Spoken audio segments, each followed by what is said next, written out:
Come on through, Cookie. I want to put my soapbox. That's basically it. Let's talk about drag and all its forms.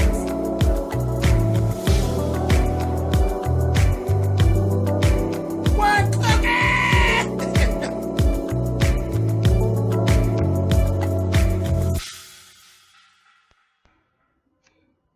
Okay, guys. Season 5, Episode 12, Love and Hip Hop Atlanta. Now, starting right off, I thought for sure they had Jocelyn on the red carpet. And she handled herself really, really well.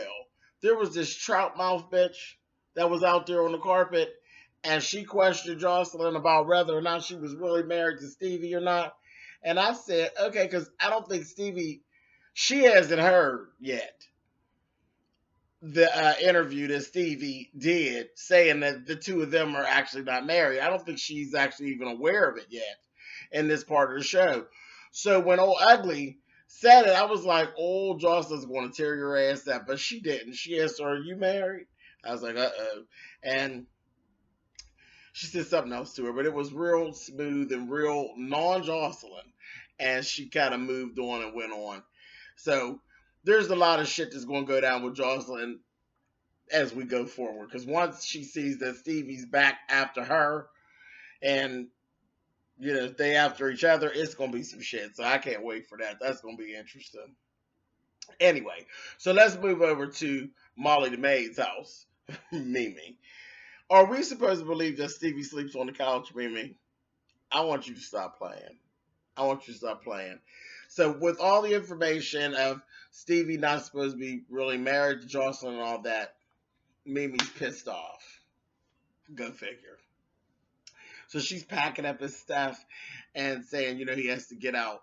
That's what she was saying. But we actually know you just washed his clothes, girl, and that was it. You were putting it out there so he could fold them up. Child, get on, Mimi. He told her he was sorry, and we moved right the fuck on. Anyway, ridiculous. I'm getting kind of tired of them, too. Then we go over to, what is that child's name? Jay Nix. The little child with the big head. They're all over his house. Scrappy, Jock, Kirk, and they're all over there playing cards and whatnot. And that Amber's over there.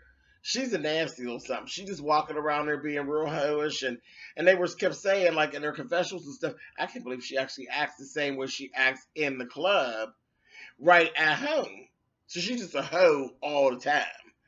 And she was just carrying on and feeding people water and just doing the absolute fucking most. And ain't nobody making it rain on you or nothing, but you just out there like that. And then it just went to this whole little thing of her spilling some water on Jock on purpose and then rubbing his crotch and all of this. She's just old disrespectful, raunchy bitch. Jay Nix ended up getting pissed off and blurting out, you know, that she been cheating, and she goes back and says, you been cheating and you ain't telling them what you do and this, that, and the other. So they have this whole exchange. Later on, Jock done stuck it to her, because you know that's what Jock does, honey. I just don't get it. But anyway, they just slept together.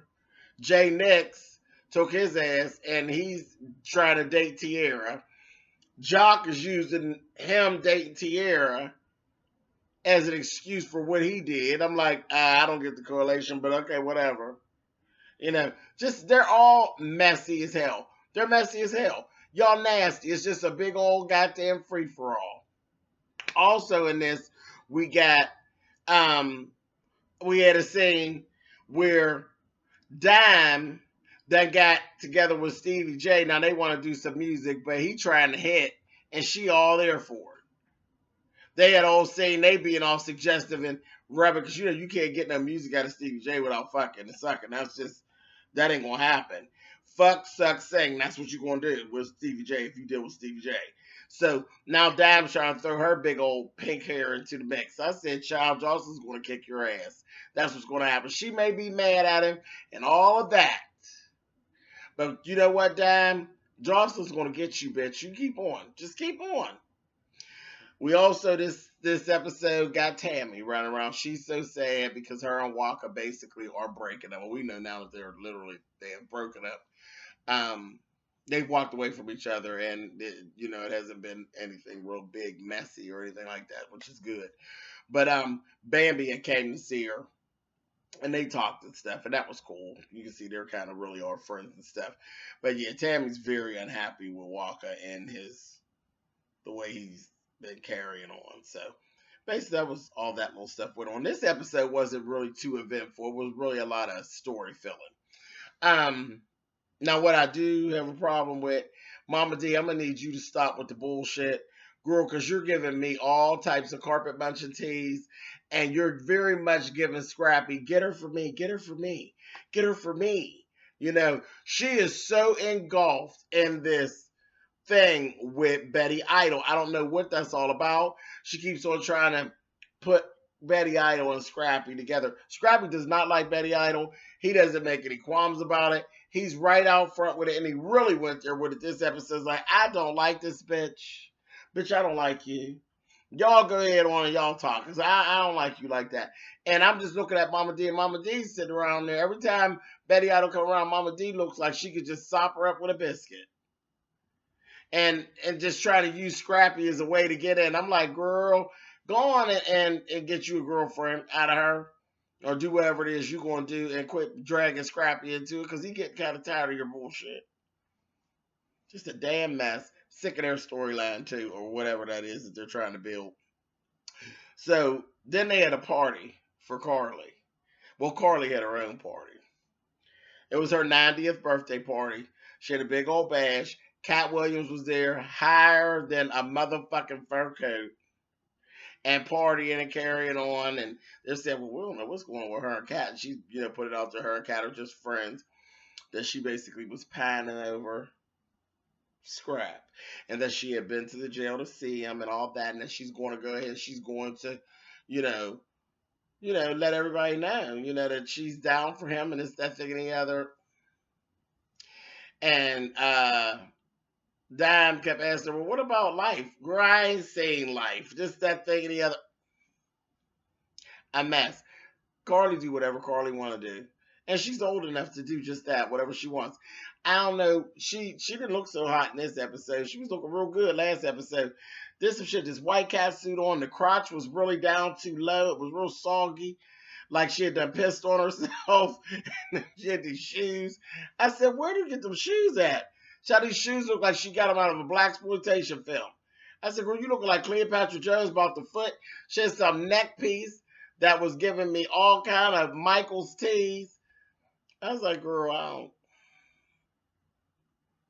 I don't know what was going on there, but she looked good for having a 90th birthday party though.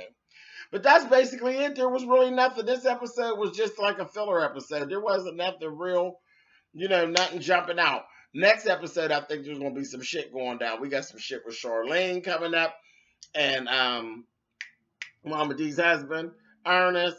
There's some shit with Life Jennings going to come up, and I think we got some more shit with Tommy, and shit's going to get back on track next week. So short review, dry show, was what it was, and I'll catch y'all next week. All right, y'all.